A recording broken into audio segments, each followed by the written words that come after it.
మా ఛానల్కి స్వాగతం. చూస్తున్న వీక్షకులకు ప్రేక్షకులకు ప్రియ కాళభైరవ భగవద్బంధులకి స్వాగతం పలుకుతూ మమ్మల్ని ఎంతగానో ఆదరిస్తూ ఉండబడినటువంటి ప్రియ సోదరీమణులు అందరికీ కూడా మాఘమాస కృష్ణపక్ష ఆదివారం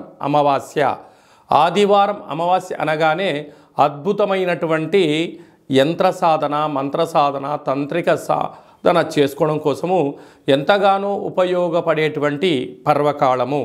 ఈ యొక్క తెలుగు సంవత్సరాదిలో చివరిగా వచ్చేటువంటి ఆదివారం అమావాస్య సందర్భంగా మనమందరము కూడా ఎలాంటి విధి విధానాలు పాటించడం వలన కాళభైరవుడి యొక్క శక్తి, కాళికామాత శక్తి మనము సంపాదించి ఒక బట్టి విక్రమార్కుడిలాగా, శివాజీ చక్రవర్తిలాగా, చాణక్య చంద్రగుప్తుడిలాగా అద్భుతమైన విజయం ఎలా సాధించాలో మనము ఈ వీడియోలో సవివరంగా సంపూర్ణంగా తెలుసుకుందాం.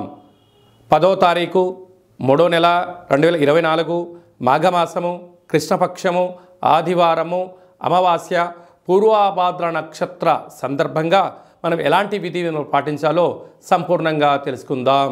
కుంభరాశి వారికి ఒకవైపు ఏలనాటి శని, రాశిలోనే చతుర్గ్రహ సంచార స్థితి, రవి, చంద్ర, శుక్ర, శని సంచార స్థితి ఉండడం వలన వీలైనంత వరకు ఆవేశంగా మాట్లాడకుండా మౌనంగా ఉంటూ ప్రేమతత్వంతో ఉంటూ గౌరవాన్ని పుచ్చుకోగలిగినట్లయితే అనేక రకాలమైనటువంటి ఇబ్బందులు, సమస్యలు తొలగిపోతాయి.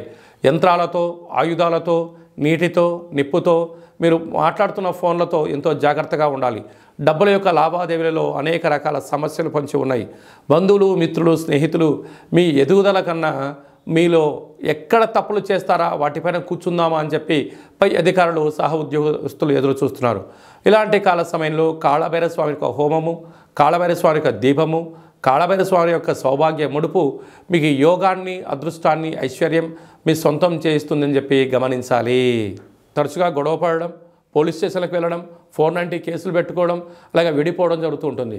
అలా కాకుండా వారి జాతకాలలో గ్రహాలు లేకుంటే గుణాలు, పాదాలు, జంతు మైత్రి ఎలా కలుస్తుంది, వారి వివాహం ఎందుకు అవ్వడం లేదు, అయిన దంపతులు ఎందుకు తరచూ గొడవ పడుతున్నారో మన యొక్క దేవాలయంలో సంపూర్ణంగా జాతకాలను తెలుసుకొని వారి పేరులో మార్పును కానీ, వారు చేసే విధానంలో కొన్ని మార్పులు కానీ చేయించడం వల్ల వాళ్ళిద్దరూ పార్వతీ పరమేశ్వరులాగా ఉండేటువంటి ఆధ్యాత్మిక సలహాలు, సూచనలు ఇవ్వడం జరుగుతుంటుంది.